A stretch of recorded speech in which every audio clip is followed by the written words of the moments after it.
నమస్తే, welcome to next Zee news. ఈనాటి వార్తా విశేషాలు.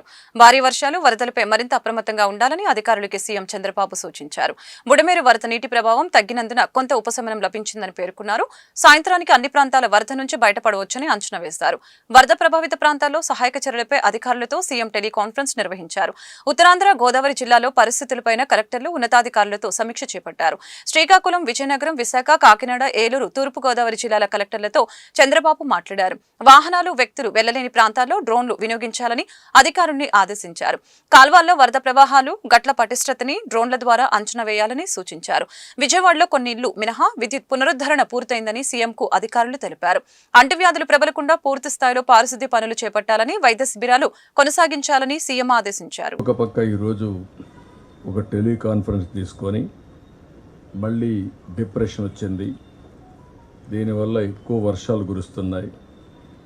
శ్రీకాకుళం నుంచి ఈరోజు గుంటూరు, ప్రకాశం వరకు ఈ ప్రాబ్లమ్స్ వచ్చే పరిస్థితి ఉంది. ఏదైతే బాపట్ల వరకు ఇవన్నీ కూడా మళ్ళీ ఒకసారి అందరినీ అప్రమత్తం చేశాం. ఎక్కడికక్కడ రియలిస్టిక్ టైంలో మేమంతా కూడా ఎంత రెయిన్ఫాల్ పడుతుందో వారికి ఇన్ఫర్మేషన్ ఇచ్చాం. హెవీ రెయిన్ఫాల్ కానీ, మోడరేట్ రెయిన్ఫాల్ కానీ మొత్తం కూడా ఎక్స్ప్లెయిన్ చేశాం. ఉత్తరాంధ్రలో ఎక్కువ వర్షాలు పడే పరిస్థితి ఉంది. ఏలేరు రిజర్వాయర్కి ఏఎస్ఆర్ జిల్లా నుంచి ఎక్కువ నీళ్లు వచ్చే అవకాశం ఉంది. దానివల్ల కూడా ఏలేరుకు నీళ్లు వస్తే ఆ నీళ్ళని కింది పోతే పిఠాపురం ప్రాంతంలో ముంపు గురయ్యే పరిస్థితి ఉంది. దానికి తగిన ప్రికాషన్స్ తీసుకోమన్నాం. ఎందుకంటే 15,000, 20,000 వచ్చే అవకాశం ఉంది. 24 టీఎంసీ కెపాసిటీ ఏలేరు, ఇప్పటికే 21 మధ్యాహ్నాలకి నిండింది. కాబట్టి దీన్ని కూడా అన్ని జాగ్రత్తలు తీసుకుంటే తప్ప లేకపోతే సమస్యలు వస్తాయి. ఇన్ఫ్లో, అవుట్ఫ్లో ముంపు గురి కాకుండా, ప్రాజెక్టుకి ఇబ్బంది లేకుండా ఏం చేయాలో అవన్నీ చేయమని దానికి కూడా ఇచ్చాం. ఇంకొక పక్క రాష్ట్రం మొత్తం ఎక్కడ చెరువులకు కానీ, కాలువలకు కానీ, డ్రైన్స్కి కానీ గండ్లు పడకుండా కాపాడుకునే బాధ్యత కూడా ఉంది. ఇది కూడా మనం చేయాల్సిన అవసరం ఉంది. ఇంకొక పక్కన ఏజెన్సీ ఏరియాలో, విశాఖపట్నం ఏరియాలో పైనుండే హిల్స్ అనే కొండల మీద నుంచి ఈ యొక్క ల్యాండ్ స్లైడ్ జరిగి ప్రమాదం ఉంది. అది కూడా జాగ్రత్తలు తీసుకోమని చెప్పడం జరిగింది. ఇంకొక పక్కన ఏఎస్ఆర్ డిస్ట్రిక్ట్లో ఫ్లాష్ ఫ్లడ్స్ వస్తే అక్కడుండే చిన్న చిన్న గూడాలు కూడా దెబ్బతినే పరిస్థితి వస్తుంది. దానికి కూడా అప్రమత్తంగా ఉండమని వారిని కూడా అప్రమత్తం చేశాం. దీనికి కావాల్సిన వాటర్ కానీ, ఫుడ్ గ్రెయిన్స్ కానీ, అవసరమైతే ఫుడ్ ప్రిపరేషన్ కానీ, మెడికల్ క్యాంపులు కానీ ఇవన్నీ ఎక్కడికక్కడ జాగ్రత్తగా ఉండమని అందరినీ అలర్ట్ చేశాం. కొల్లేరులో నీళ్ళన్నీ వస్తున్నాయి. ఇవన్నీ డ్రైన్ కావాల్సిన అవసరం ఉంది. పైన వచ్చే కొన్ని నందివాడ గ్రామాల్లో, కొంచెం నందివాడ మండలం మొత్తం నీళ్ళు వచ్చే పరిస్థితి ఉంటుంది. కిందన కూడా ఇది డ్రైన్ అవుట్ కావాలి. దానికి కూడా క్లియర్ డైరెక్షన్స్ ఇచ్చి అందరిని అలర్ట్ చేశాం. అంటే ఎక్కడికక్కడ అధికార యంత్రాంగం మొత్తం అప్రమత్తం చేసి ఎప్పటికప్పుడు జిల్లా కలెక్టరు, లేకపోతే ఎస్పీ, మిగిలిన ఆఫీసర్స్ ఇవన్నీ కూడా చేయమని చెప్పాం. వాసార్ ల్యాబ్లో మాకు కొంత డేటా అసెస్మెంట్, క్యాచ్మెంట్ ఏరియాలో వచ్చే రెయిన్ఫాల్ కానీ, సబ్మెర్జెన్స్ ఏరియాలో ఉండే ఇంపాక్ట్ కానీ ఈ రెండు కూడా మ్యాచ్ చేసి ఇస్తున్నారు. అది కూడా ఇన్ఫర్మేషన్ పాస్ ఆన్ చేసి ప్రకాశం బ్యారేజ్ వద్ద గేట్ల మరమ్మతు పనులు పూర్తయ్యాయి. దెబ్బతిన్న 67, 69, 70 గేట్ల వద్ద స్టీల్తో తయారు చేసిన భారీ కౌంటర్ వెయిట్లను ఇంజనీర్లు ఏర్పాటు చేశారు. నిపుణుడు కన్నయ్య నాయుడు మార్గదర్శనంలో కేవలం 5 రోజుల్లోపే 3 గేట్ల వద్ద కౌంటర్ వెయిట్లను ఏర్పాటు చేసినట్లు అధికారులు తెలిపారు. బెకెమ్ ఇన్ఫ్రా సంస్థ గేట్ల మరమ్మతులు చేపట్టింది. మార్గదర్శనం చేసిన కన్నయ్య నాయుడిని ఇంజనీర్లు సన్మానించారు. ఈ సందర్భంగా ఆయన మాట్లాడారు. గేట్ల మరమ్మతు పనులు శరవేగంగా పూర్తి చేశాం. ప్రస్తుతం 3 గేట్లు సమర్థంగా పనిచేస్తున్నాయి. తుంగభద్ర, ప్రకాశం బ్యారేజీ గేట్లకి మరమ్మతులు చేసి పంట పొలాలని కాపాడటం సంతోషం కలిగించింది. రైతులకి నష్టం జరగకూడదని రేయింబవళ్లు పనిచేసి పనులు పూర్తి చేశాం. ఏపీలో లక్షల ఎకరాల్లో పంటను కాపాడటం సంతోషాన్ని ఇచ్చిందని తెలిపారు. ఎడతెరిపి లేకుండా కురుస్తున్న వర్షాలతో పాటు వరద కారణంగా రాష్ట్రానికి 7,000 కోట్ల నష్టం వాటిల్లిందని గుంటూరు తూర్పు ఎమ్మెల్యే మహమ్మద్ నజీర్ అహ్మద్ తెలిపారు. ఈ విపత్కర పరిస్థితుల నుంచి ప్రజలు కోలుకోవాలంటే గుంటూరు నగరంలో వర్షం కారణంగా మృతి చెందిన వ్యక్తికి 5 లక్షల ఎక్స్గ్రేషియా అందించామని, అలాగనే కూలిపోయిన 14 ఇళ్లకి ఆర్థిక సహాయం అందిస్తున్నామని తెలిపారు. గుంటూరు కొత్తపేట విజయ టాకీస్ వద్ద ఓం వాకర్స్ అసోసియేషన్ ఆధ్వర్యంలో విజయవాడ వరద బాధితులకి 50,000 విలువైన healthy Ram snacks, water bottles తో వెళ్తున్న వాహనానికి గుంటూరు తూర్పు ఎమ్మెల్యే మహమ్మద్ నజీర్ అహ్మద్ జాతీయ జెండాని ఊపారు. ఈ మేరకు ఎమ్మెల్యే మాట్లాడుతూ వరద బాధితుల్ని ఆదుకునేందుకు ఓం వాకర్స్ అసోసియేషన్ ముందుకు రావటం హర్షణీయమని తెలిపారు. ఇప్పటికే గుంటూరు తూర్పు నియోజకవర్గం నుంచి స్వచ్ఛంద సంస్థలు, దాతలు విరివిగా సాయం అందించారని గుర్తు చేశారు. కార్యక్రమంలో బీజేపీ జిల్లా అధ్యక్షులు వనమా నరేంద్ర, టీడీపీ నాయకులు కొనకల్ల సత్యనారాయణ, ఓం వాకర్స్ అసోసియేషన్ అధ్యక్షులు వరద వెంకటేశ్వరరావు, కాకర్ల హనుమంతరావు, సిహెచ్ గౌరీశంకర్, జె సత్యనారాయణ, చక్క రామ్మోహన్ రావు, ఎక్కల సుబ్బారావు తదితరులు పాల్గొన్నారు. కురుస్తున్నటువంటి వర్షాలకు రాష్ట్రంలో అనేక ప్రాంతాలు నీట మునిగినటువంటి పరిస్థితులు, ముఖ్యంగా కృష్ణా జిల్లా విజయవాడ ప్రాంతంలో లోతట్టు ప్రాంతాలు ఉన్నటువంటి అనేక ఏరియాలు నీట మునిగి ప్రజలకు అనేక రకాలుగా ఇబ్బందులు కలుగుతున్నటువంటి పరిస్థితులు ఉన్నాయి. ముఖ్యంగా గత 31వ తారీఖు నుంచి ఈరోజు వరకు నీట మునిగి కనీసం వండుకోలేనటువంటి పరిస్థితుల్లో అనేక ప్రాంతాలు ఉన్నటువంటి పరిస్థితులు. అటువంటి చోట గతంలో కూడా అనేక సార్లు గుంటూరు నగరం నుండి పెద్ద ఎత్తున అనేక అసోసియేషన్స్, అలాగే ఎన్జిఓ అసోసియేషన్తో పాటు రాజకీయ నాయకులు పెద్ద ఎత్తున సహాయ కార్యక్రమాల్లో పాల్పంచడమే కాకుండా వివిధ రకాలుగా తమ వంతు సహాయ సహకారాలు అందిస్తున్నటువంటి పరిస్థితుల్లో భాగంగా గతంలో ఫ్యాన్సీ డీలర్స్ అసోసియేషన్ కానీ, అలాగే ఏపీ క్యాటరర్స్ కానీ, హోటల్స్ అసోసియేషన్స్ కానీ, వాసవి కన్యకా పరమేశ్వరికి సంబంధించినటువంటి సభ్యులు కానీ, అలా ముఖ్యంగా కిరాణా మర్చెంట్స్ అసోసియేషన్స్ వాళ్ళు కానీ, ఈరోజు ఓం వాకర్స్ అసోసియేషన్ వాళ్ళు పెద్ద ఎత్తున ఆలోచించి ఈరోజు అక్కడ ఉన్నట్టు ఆ ప్రాంతంలో ఉన్నటువంటి వాళ్ళకి చాలామంది ఆహార పదార్థాలు అందిస్తూ ఉన్నారు.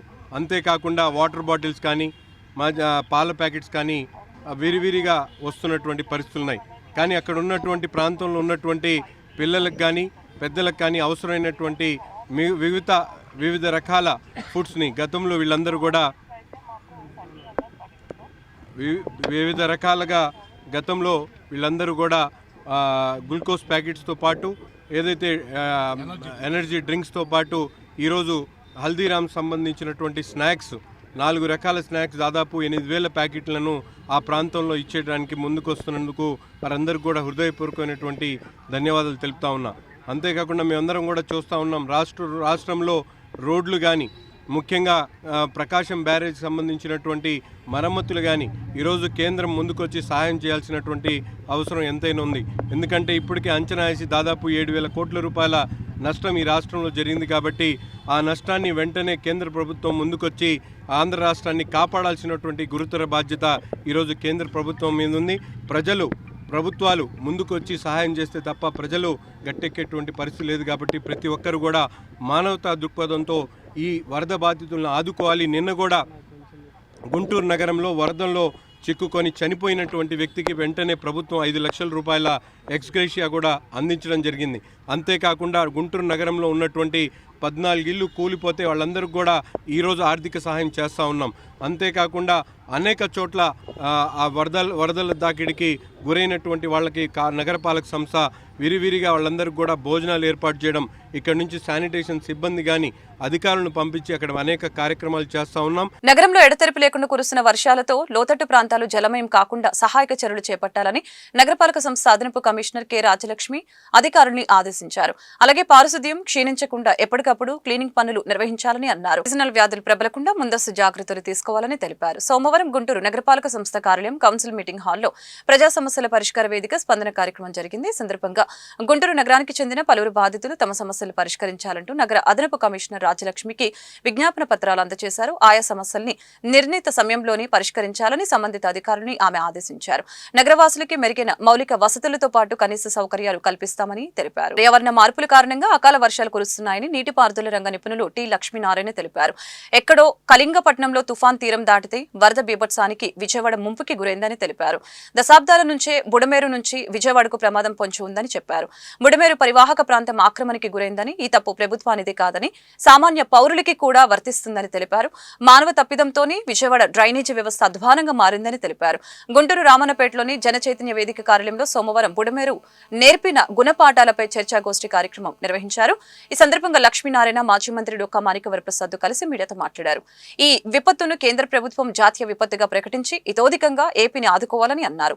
అలాగే రాష్ట్రంలో ఉన్న వాగుల్ని ఆధునీకరించాలని తెలిపారు. హైడ్రా సంస్థను ఏర్పాటు చేసి చెరువులు, వాగులు ఆక్రమణని తొలగించాలని అన్నారు. అమరావతి మహానగరం నిర్మాణం జరుగుతుందని, నీటి అవసరాల కోసం వైకుంఠపురం దగ్గర నూతన రిజర్వాయర్ నిర్మించాలని తెలిపారు. కార్యక్రమంలో జనచైతన్య వేదిక రాష్ట్ర అధ్యక్షుడు వల్లంరెడ్డి లక్ష్మణ్ రెడ్డి, గోపాలకృష్ణ తదితరులు పాల్గొన్నారు. విజయవాడ జరిగిన నష్టం అపారమైంది. దానిలో చాలామంది పేద ప్రజలు, మధ్యతరగతి వర్గాలు బాగా నష్టపోయారు. చాలామంది ప్రాణాలు కోల్పోయారు. వాళ్ళందరినీ ఆదుకోవడానికి ప్రభుత్వం చేస్తున్న కృషి, ముఖ్యంగా గౌరవ ముఖ్యమంత్రి గారు చేస్తున్న కృషి చాలా అపారమైంది. నేను ఈ సందర్భంగా విజ్ఞప్తి చేసేది ఏంటంటే, అక్కడ సింగనగర్ ఆ ప్రాంతాలన్నింటిలో కూడా చాలామంది యువత, చాలామంది యంగ్ పీపుల్ చాలా నష్టపోయారు. చాలా పరిధినాలు నష్టపోయారు. చాలా వాళ్ళకున్న ఎడ్యుకేషన్ అంతా డిస్టర్బ్ అయింది. కాబట్టి అనేక మంది సహాయ కార్యక్రమాలు చేయడానికి అనేక పారిశ్రామికవేత్తలు, పెద్ద పెద్ద సంస్థలు అంతా ముందుకు వస్తూ ఉన్నారు. అక్కడ ఉన్న యువతకి స్కిల్ డెవలప్మెంట్ పెట్టి వెంటనే వాళ్ళందరికీ ఉద్యోగ భద్రత కల్పించే విధంగా ఆ ప్రాంతంలో ప్రత్యేక శ్రద్ధ తీసుకోవాలి. బుడమేరు ముంపులో గుణపాఠాలు నేర్చుకొని భవిష్యత్తులో అన్ని వాగులు, అన్ని వంకల్లో ఇలాంటి భవిష్యత్తులో జరిగినప్పుడు ఎలాంటి చర్యలు తీసుకోవాలి, ఇప్పుడే జాగ్రత్త పడితే మంచిది. ఇప్పుడు హైదరాబాద్ హైడ్రా చేస్తూ ఉన్నారు. హైడ్రా కింద చాలా జరుగుతూ ఉంది, డిమాలిషన్ జరుగుతూ. అంటే ఏంటంటే అది ఇల్లు తగలబడుతుంటే బావి తోకున్నట్టు కాకుండా ముందే బావి తోకుంటే మంచిది. అందువల్ల ఇప్పుడు బుడమేరు గుణపాఠం, హైడ్రా గుణపాఠం తీసుకొని ఇప్పుడే బుడమేరు అనుభవం అన్ని నగరాల్లో, అన్ని గ్రామాల్లో ఉన్న ముంపు ప్రాంతాలని కాపాడాలని చెప్పి ఆ నష్టాన్ని ఇప్పుడే అంచనా వేయడం కూడా కష్టమే. ఆంధ్రప్రదేశ్ ఆర్థిక ఇబ్బందుల్లో ఉన్నది. గత ప్రభుత్వం యొక్క క్రమశిక్షణ రాహిత్యం వల్ల ఆంధ్రప్రదేశ్ అప్పుల ఊబిలో కొనుక్కుపోయి ఉన్నది. ఆర్థిక శాఖ విడుదల చేసిన శ్వేతపత్రం ప్రకారమే ముఖ్యమంత్రి గారు తెలియజేసిన మేరకే 10 లక్షల కోట్ల పైచిలుకు అప్పు ఉన్నది. ఆదాయ వనరులు పరిమితంగా ఉన్నాయి. ఈ నేపథ్యంలో ఈ విపత్తు ఒక జాతీయ విపత్తుగా ప్రకటించి కేంద్ర ప్రభుత్వం ఇతోధికంగా సహాయం చేయాలి. ఇది కేంద్ర ప్రభుత్వం యొక్క బాధ్యతగానే నేను భావిస్తున్నాను. ప్రధానమంత్రి మోడీ గారు, హోంమంత్రి అమిత్ షా గారు వెంటనే స్పందించారు. మనందరికీ తెలుసు స్వానుభవం. ప్రకృతి విపత్తులు జరిగినప్పుడు కేంద్ర ప్రభుత్వం కరువు ప్రాంతాల్లో కానీ, వరద ప్రాంతాల్లో కానీ, తుఫాను ప్రాంతాల్లో కానీ నెలలు గడిచిన తర్వాత వచ్చి చూస్తుంటారు. కానీ ఈ దఫా వెంటనే వచ్చేసారు. కేంద్ర వ్యవసాయ శాఖ మంత్రి గారు కూడా వచ్చారు. బృందాలు వచ్చినాయి. వాళ్ళ కళ్ళతో వాళ్ళు చూశారు. అందువల్ల జరిగిన నష్టాన్ని దృష్టిలో పెట్టుకొని పెద్ద ఎత్తున సహాయాన్ని కేంద్ర ప్రభుత్వం అందిస్తుందని నేను ఆశాభావాన్ని వ్యక్తం చేస్తున్నాను. మొదట. రెండవది, విజయవాడలో ముంపు ప్రాంతాల నుంచి నీరు వేగంగానే ఇప్పుడు వెనక్కి తీసుకుంటున్నది. కారణం వర్షం ఆగిపోయింది. అప్పుడప్పుడు వచ్చి కొద్దిగా ఆందోళనకు గురి చేస్తున్నా పైభాగంలో మళ్ళీ బుడమేరులేకు కొంత నీరు వస్తున్నప్పటికీ మొన్న నేను చూసిన దాన్ని బట్టి వెలగలేరు రెగ్యులేటర్ దగ్గర నీరు ఇది తగ్గిపోయింది. కిందికి సహజ మార్గంలో బుడమేరు ప్రవాహం ఇప్పుడు లేదు. బుడమేరు డైవర్షన్ కెనాల్ ద్వారా నీరు వస్తున్నది. పడిన గండ్లు మూసేశారు. అక్కడ ఎడమ వైపున పడిన గండ్ల ద్వారానే విజయవాడలోకి నీళ్లు వచ్చాయి.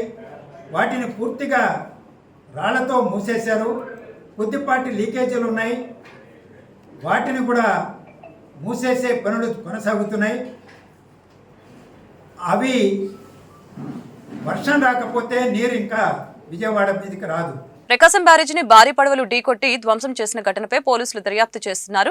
2 నిందితుల్ని విజయవాడ పోలీసులు అరెస్టు చేశారు. కొట్టుకొచ్చిన వాటిలో 3 పడవలు కుక్కలగడ్డ ఉషాద్రికి చెందినవిగా గుర్తించారు. ఉషాద్రితో పాటు సూరాయలంక వాసి కోమటిరెడ్డి రామ్మోహన్ ను కూడా పోలీసులు అరెస్టు చేశారు. నిందితుల్ని విజయవాడ కోర్టుకి తరలించారు. వాయుగుండం ప్రభావంతో ఉత్తరాంధ్ర జిల్లాలో భారీ వర్షాలు కురుస్తున్నాయి. దీంతో అనకాపల్లి జిల్లాలోని తాండవ జలాశయంలో నీటి మట్టం ప్రమాదకర స్థాయికి చేరుకుంది. ఇక్కడ 2 గేట్లు ఎత్తి 600 క్యూసెక్ల నీరు విడుదల చేస్తున్నారు.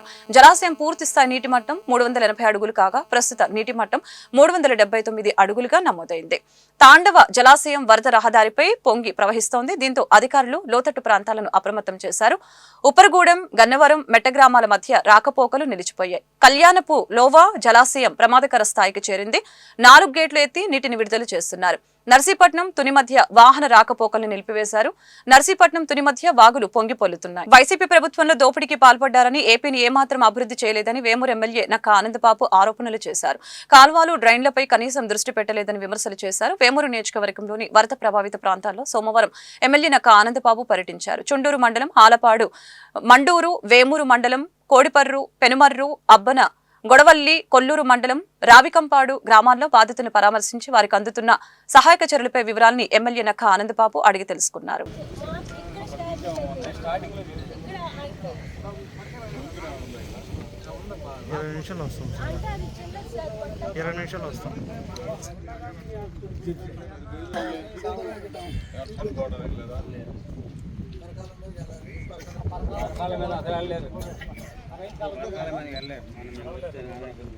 పైన పెద్దనాగులూరు నుంచి బోడపడు ఆ కాలం అలా వెళ్ళి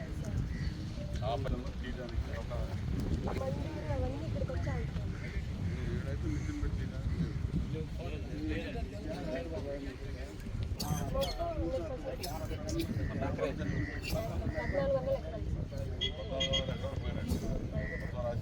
50% కవర్ అయింది సార్. ఈ ఏరియా మొత్తం కవర్ అయింది సార్. అటు తూర్పు కొలగదు, అది ఈ రోజు స్టార్ట్. ఈ వార్తలు ఇంతటితో సమాప్తం. మరొక బులెటిన్లో మళ్ళీ కలుద్దాం. నమస్కారం.